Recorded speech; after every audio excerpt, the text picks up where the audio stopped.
I would like to share what I consider the great spiritual teachings of many diverse persuasions, and there is a story that sums them up, the story of what I call the four philanthropists. In a village, the conquerors arrived and took away all the men, or many of them, who were warriors at the time, placing them in a prisoner of war camp.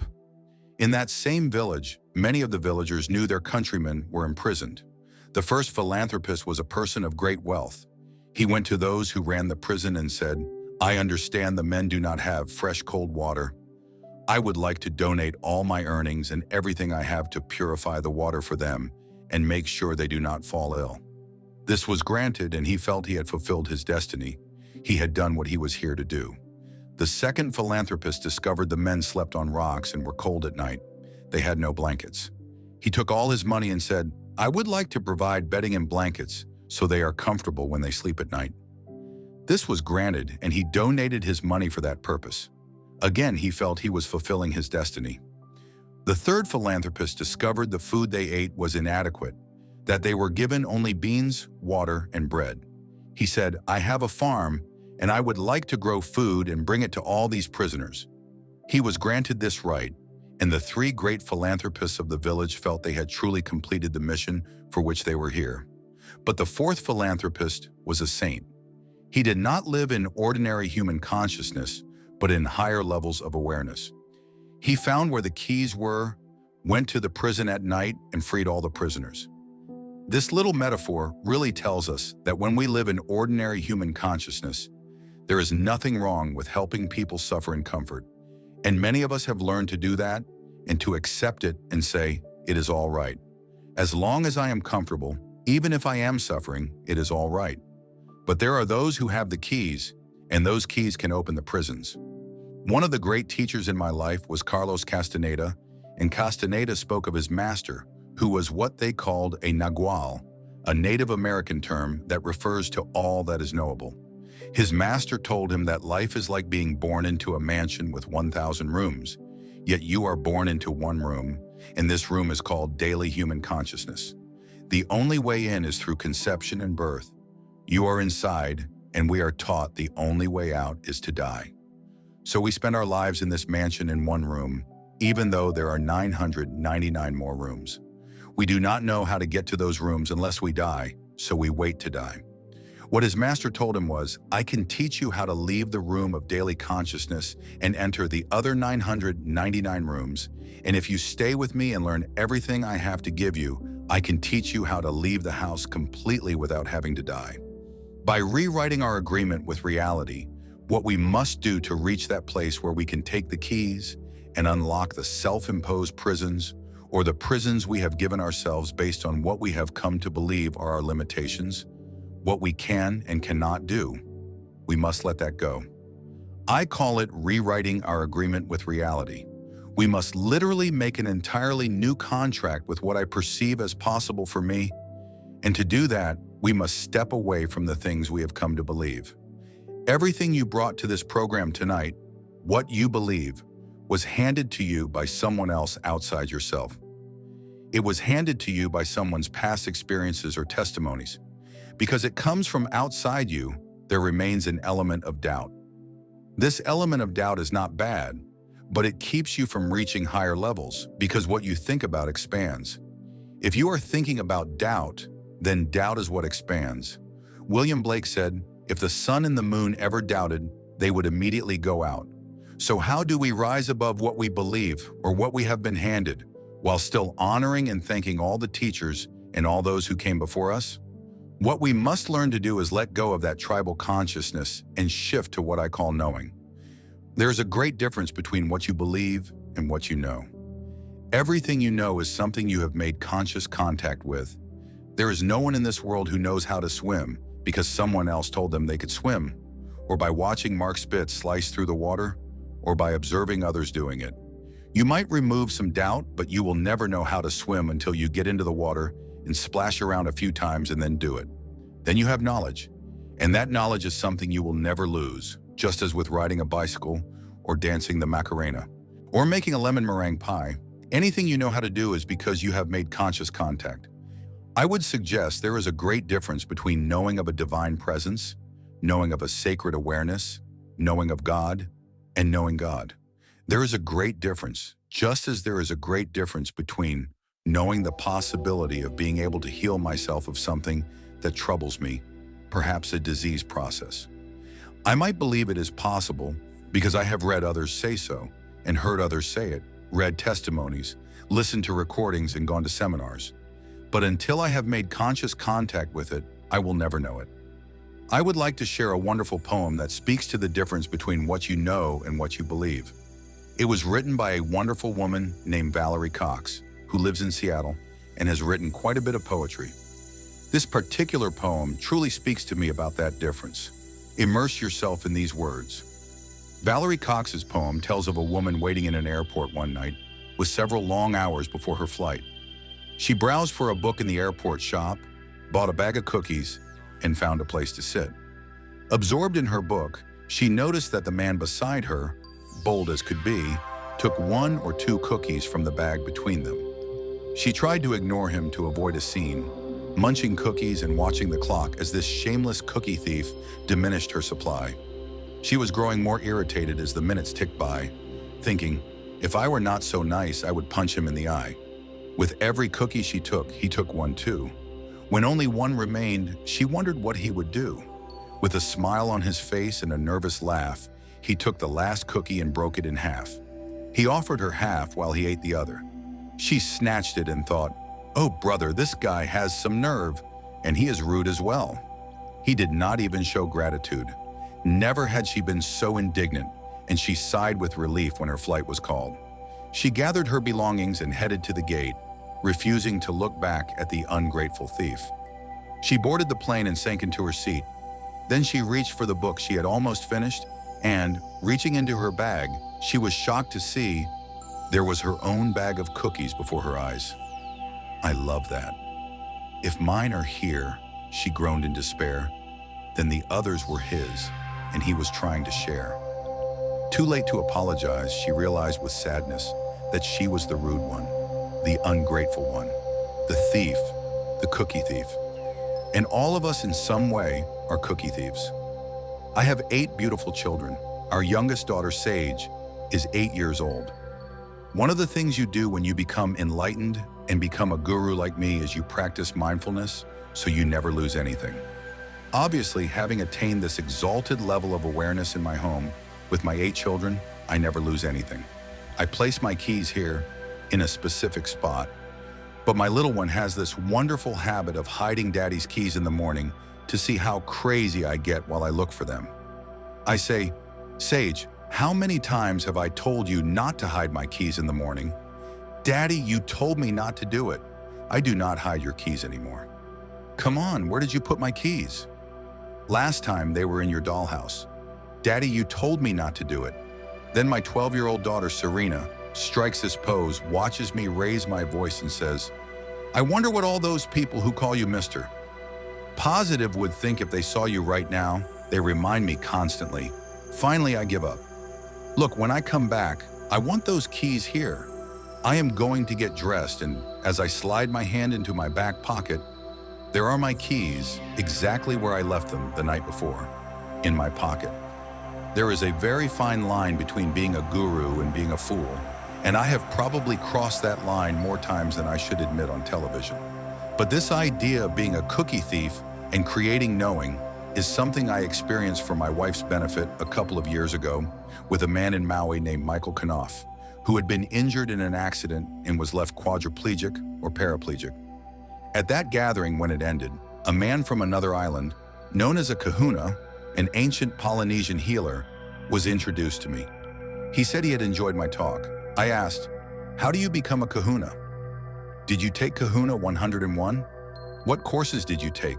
How does this work? He replied, kahunas are raised not to have doubts, to have knowing. And when knowing confronts belief in a disease process, knowing always triumphs. One of the great stories of knowing is with our little Sage. We spent the summer at our summer home and visited a dermatologist. Sage had something called flat warts from the time she was 2.5 years old. From 2.5 until over 4 years later, she had these flat warts around her face, her mouth and her nose, and they were getting worse, creeping up toward her eyes. We saw they were worsening, though everywhere we took her, people said they would disappear, but it did not seem so. They always said it would be a matter of months, but years went by, and they still had not gone. We went to see my dermatologist friend in Kihei, and I asked him to look at Sage. He used a big white light and said, "You have flat warts." She hated that term. She never wanted to call them flat warts. She called them her bumps. He said, "The good news is that when you get married, you will not have them." At 7.5 years old, she thought, "Who is this fool you brought me to?" Then he said something else. "We cannot burn them off, and there is no medicine I can give you, but you have the capacity within you to get rid of them. If you can call upon that healing ability and start talking to those bumps, asking them to go away, you will have a better chance of ridding yourself of them than with anything I could give you." That night, we went back to where we were staying. Many children around, as always. We went into the bedroom, and late at night, in a corner on our air mattress, there was Sage with the blankets over her head and a flashlight under the covers.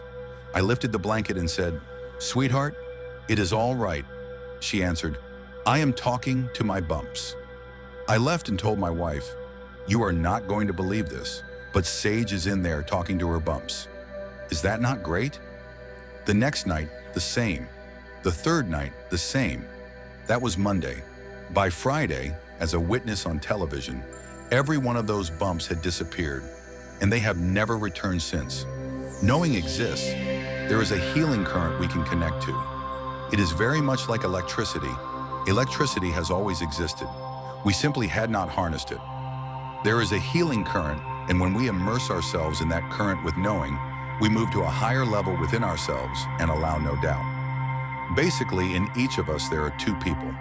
The first is called ego, or what I call the earth guide.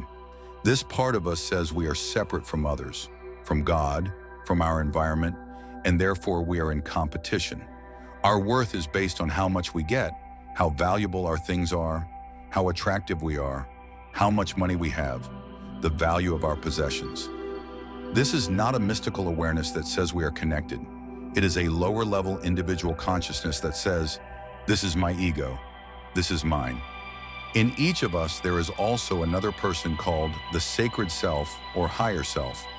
This higher sacred self truly does not care how much you get, whom you are better than, or how much you have. None of that interests it. The problem is we rarely listen to it. We pay very little attention to it. This upper, sacred part of us wants only one thing, that we be at peace. In every interaction you have, choose to be at peace. The sacred self says that, while the ego says, "No, it is more important to be right." So we find people in relationships fighting hard, and one of the things they fight over is who is right and who is wrong. Most of the arguments in your relationships are basically about that. You often forget the details, but it is about who is right and who is wrong. If you want the upper and sacred part of you to rule in your life, I suggest this. Practice being kind instead of being right. When you practice that, and truly practice it, in your relationships with your spouse, ex-spouse, parents, grandparents, in-laws, strangers on the highway, flight attendants, waiters, anyone you interact with, if you can simply suppress that part of you that says, "It is important to be right," you will otherwise be introducing stress, anxiety, fear, and many of the things I mentioned. Instead say, "I can quiet that part of me and allow the part of me that wants to be at peace, happy, and content to lead."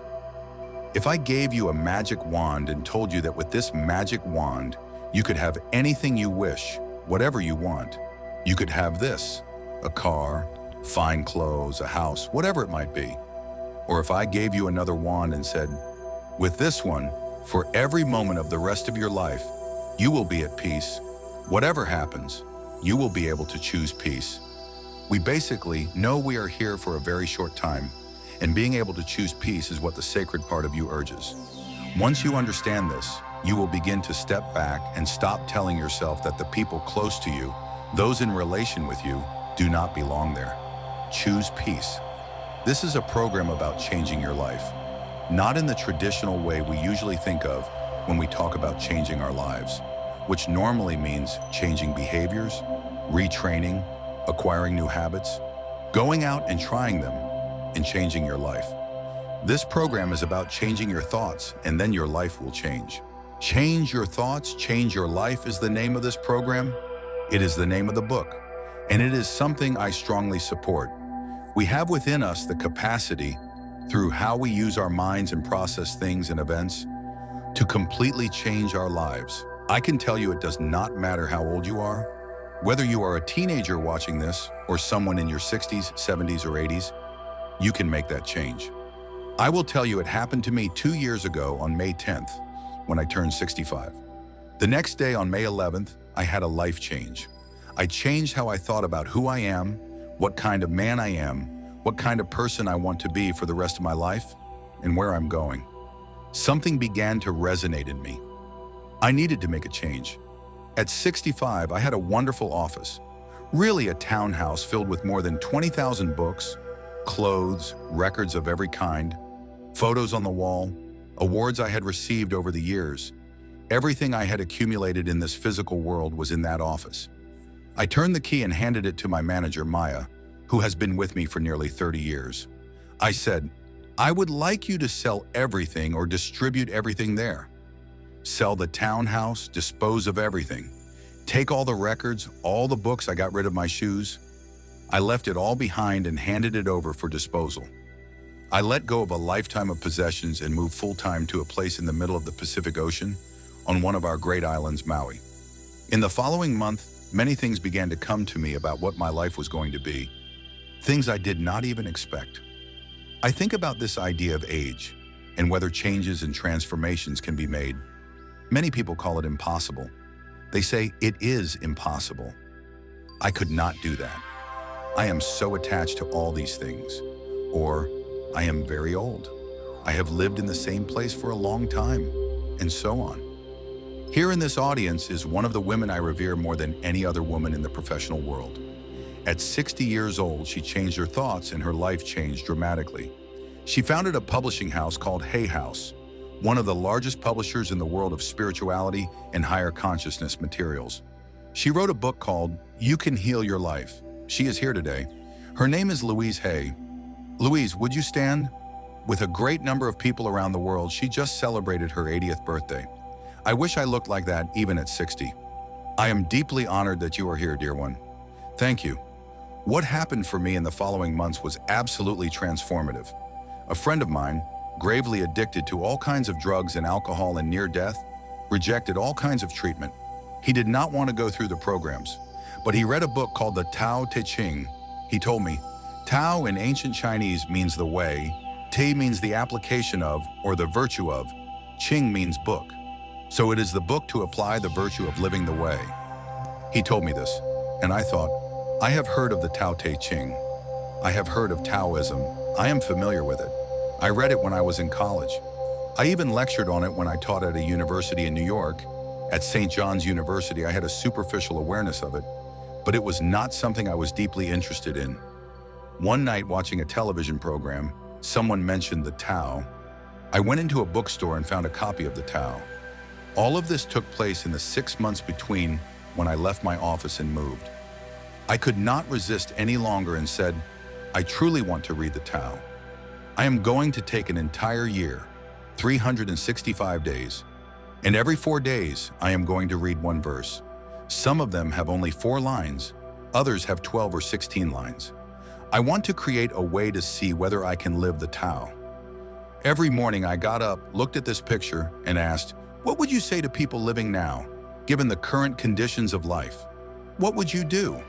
Many call it a manual for reaching a way of life that guarantees integrity, joy, peace, and balance in our lives.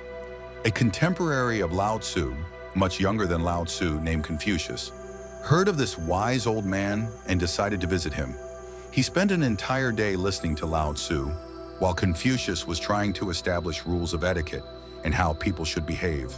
Lao Tzu wanted nothing to do with that.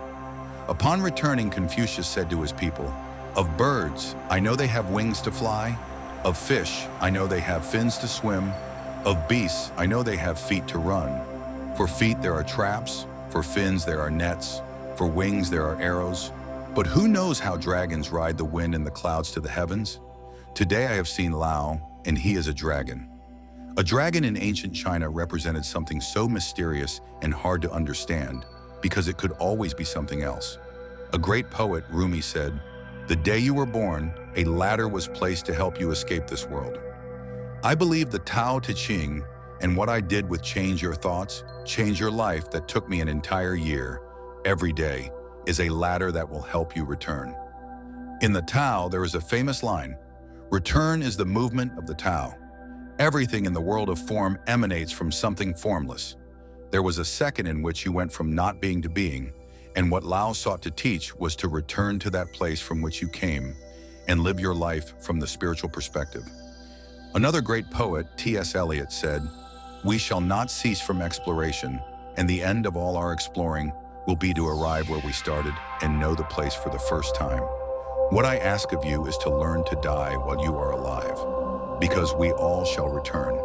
If you learn to die while you are alive, you will be able to see your consciousness and realize how unnecessary it is to remain caged. There is an old parable from India that illustrates this. A traveler from India went to Africa to acquire local goods and animals. While in the jungle, he saw thousands of beautiful, colorful, talking parrots. He decided to capture one and take it home as a pet. At home, he kept his parrot in a cage, gave it wonderful seeds, honey, music, and treated it well. When the man returned to Africa 2 years later, he asked his parrot whether it had any message for its friends. The parrot told its master to say it was happy in its cage and that it loved every day. When the traveler reached Africa, he delivered the message. As he finished, one parrot with tears in its eyes fell dead. The man thought the parrot must have been close to the caged parrot and that this was the reason for its sadness and death. Upon returning to India, he told his parrot what had happened. It too cried and fell dead. Astonished, the man opened the cage and tossed the dead parrot out. Immediately, the parrot flew to a branch. The man said, "So you were not dead.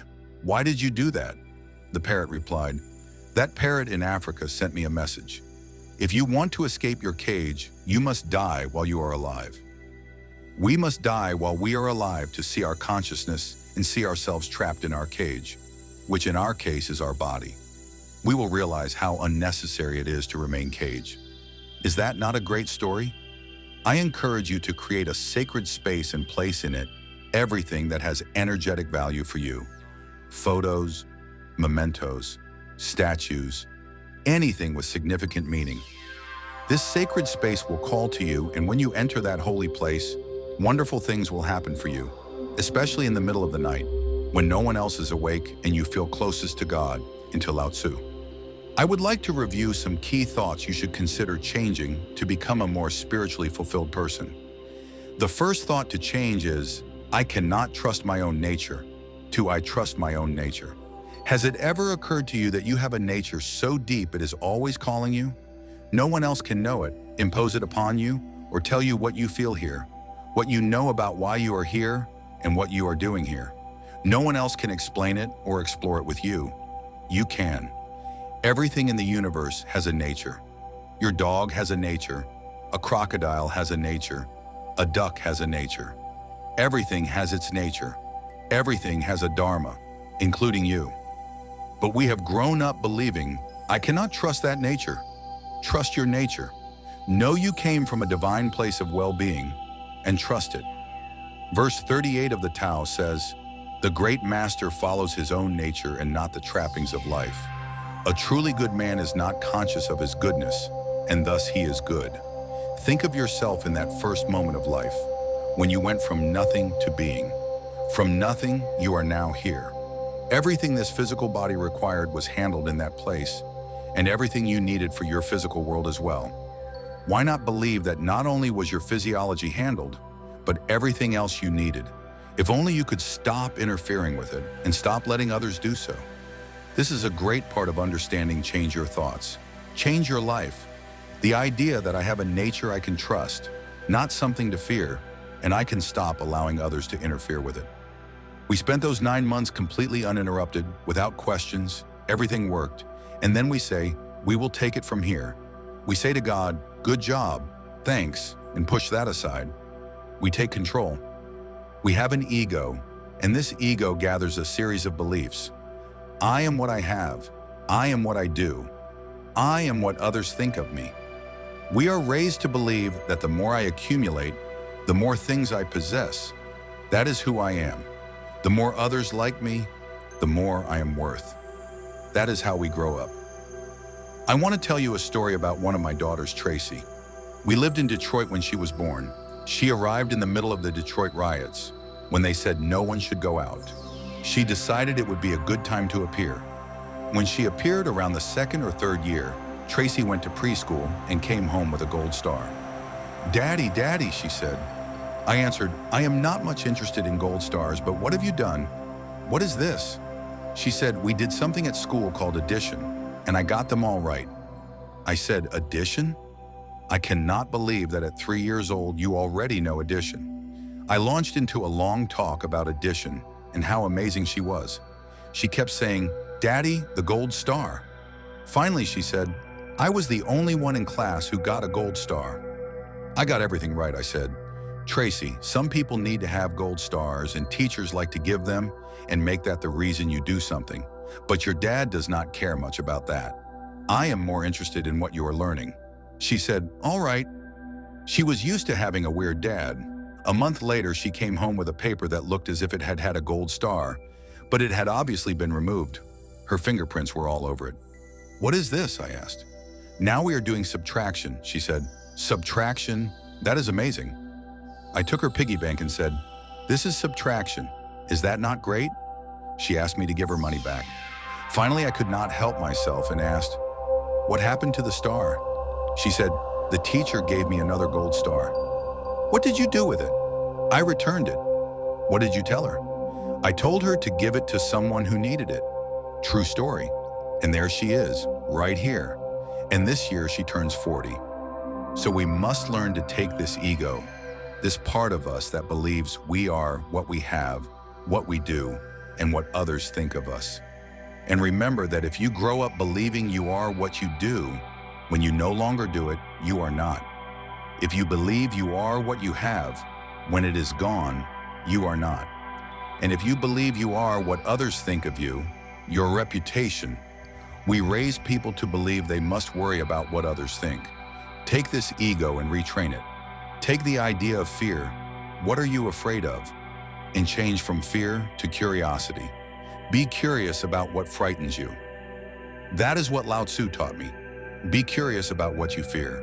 Are you afraid of flying? Be curious about it. Afraid of snakes?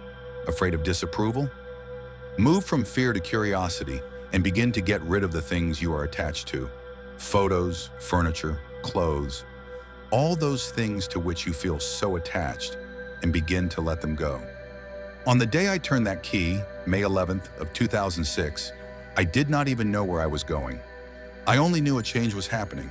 I felt freer than I had ever felt, I believe, in my life, in my 60-something years, on a new adventure. Take that idea that you must be attached to things and know that you came with nothing and you will leave with nothing. Live without attachments. Then address your need for control over yourself, others, situations, and move from control to trust. Lao Tzu speaks much about this. In each of the 81 verses, it appears some 60 times. Let go and let God. Allow yourself to trust your nature. Stop believing everything must be controlled by you and that others must control you. Trust just as you did in those first 9 months. You trusted your nose, your height, your eyes would appear. Everything appeared perfectly. Everything fits. Why not go through your life with this wonderful and peaceful certainty that all is well? Finally, change your sense of entitlement. No one can treat me this way. I am entitled to this. I paid for it. Let it go. In 1 year, I let go of all my entitlements. I do not feel I am entitled to anything. I am simply here. Move from entitlement to radical humility. Lao speaks often of this. Stay humble. Stay low. The best leaders are those who do less, who step aside and allow. At the end of the day, one of the verses of the Tao says the people will say, "We did it ourselves." In verse 49 of the Tao Te Ching, here is an exact quote. "The sage is kind to the kind and kind to the unkind, for the nature of his being is kindness. Also, be wise and help all beings impartially, abandoning none. Do you know what I do just before a program like this? I must admit I was nervous. I felt humbled. Who are you, Wayne Dyer? Who are you to read the Tao and believe you can interpret it on television, in a book, spend a year, and speak as if you understand it all? I humbled myself greatly with that.